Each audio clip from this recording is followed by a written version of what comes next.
Having trouble with navel orangeworm in the orchard? Sidetrack Now Miso Mating Disruption is your best bet to minimize loss and maximize profitability. Used with Tresse's new multi-gender lures for your monitoring program, you can achieve the quality yields you deserve. Contact your local sales rep today.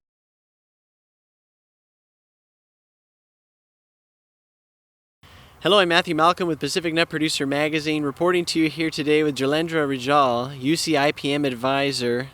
And I wanted to talk specifically about navel orangeworm, a formidable pest of the tree nut industry here, and some new tools and technologies that we have available to the industry, particularly regarding monitoring, because with navel orangeworm mating disruption, the typical traps and stuff don't necessarily work for monitoring. So can you tell us about what we've got today?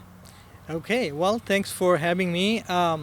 So for the mating disruption to work, our regular pheromone trap do not work there. So in other words, when there is mating disruption happening in the orchard, then in that case, male moth would not be able to find the female. So that means that male moth also should not technically find the trap that we put regular pheromone trap in the orchard as well.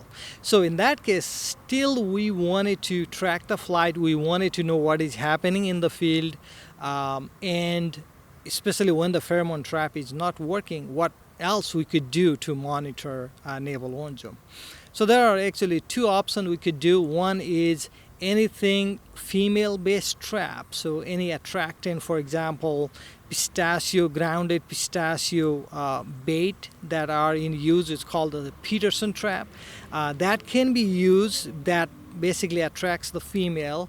Basically, we can use those traps to monitor navel orangeworm population in mating disrupted block, as well as non-mating disrupted block. But that trap has very local attraction, so it does not catch that many moths. And in order to trap those navel orangeworm in a substantial number so that you can track the flight, that number may not be enough in some cases. So recently, our colleague Chuck Burks down in USDA ARs, he developed these PPO lure. It's called a polyphenol propionate. So in shortcut, it's called a PPO. That lure, and that he found it effective. We can use that in mating disrupted block.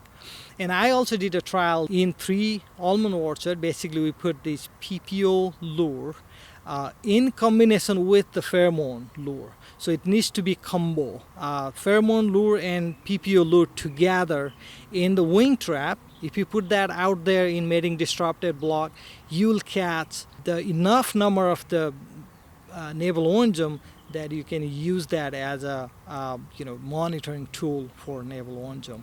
So it's relatively new. I think there are 2 companies they start producing commercially last year. So it's relatively new, and but it's effective when you combine that with the pheromone lure on the same trap, and you will be able to monitor navel orangeworm population that way, especially in mating disrupted block, because there is no other pheromone trap works there. Right. Now, would this be classified as organic for those farmers out there that do organic? For the trap point of view, all the traps can be used in organic too. So for the trap point of view, you don't need to worry about whether you can or cannot use in the organic block. For example, pheromone trap, you can use it. You can use the PPO, you can use the Peterson trap. Yes, so the short answer is yes, you can use in organic block as well. Great. Well, mating disruption obviously has been a great tool and advantage for growers fighting against navel orangeworm, and we definitely encourage more use of that throughout the Central Valley as this pest becomes a continued problem year after year. So thank you for that update. Read more about these things in Pacific Nut Producer Magazine. I'm Matthew Malcolm, CaliforniaAgNet.com.